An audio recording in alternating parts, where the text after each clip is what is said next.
కేటీఆర్ గారు సార్ ఒక్క 5 నిమిషాలు క్లోజ్ చేసి ఎందుకు సార్ కూర్చుంటానండి మీ బాగా వాళ్ళదే బాగా ఇనసొంపు ఉంది కదా కూర్చుంటాను మీరు కూర్చోమంటే కూర్చుంటాను అసలు మీ టైం అయిపోయింది 2 గంటలు వాళ్ళని మాట్లాడించి ఎట్లా సార్ ఇది కూర్చుంటానండి సార్ ఎట్లా సార్ మీరు ఒక కమ్యూనిస్ట్ యోధుడు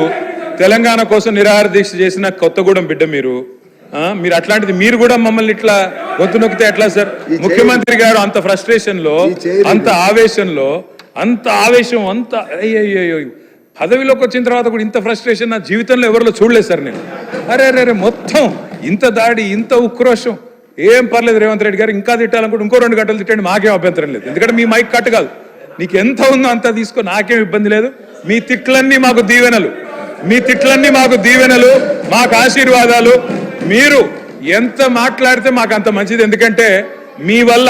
ఖచ్చితంగా ఇంకొక 20 ఏళ్ళు కాంగ్రెస్ ఓటేయాలంటే ఎవరైనా భయపడే పరిస్థితి తెలంగాణ మొత్తంలో వస్తున్నది మీరు పోయి ప్రచారం చేశారు మహారాష్ట్రలో ప్రచారం చేశారు హర్యానాలో చేసినారు ఢిల్లీలో చేసినారు అద్భుతాలు సాధించారు మొన్న పోయి ఎమ్మెల్సీ ఎలక్షన్ లో కూడా చేసినారు 57,000 ఉద్యోగాలు నేను ఇస్తే నాకు ఓటేయండి అన్నారు వేసినారా ఓట్లు మీకు అందుకే అంటున్నారు రేవంత్ రెడ్డి గారు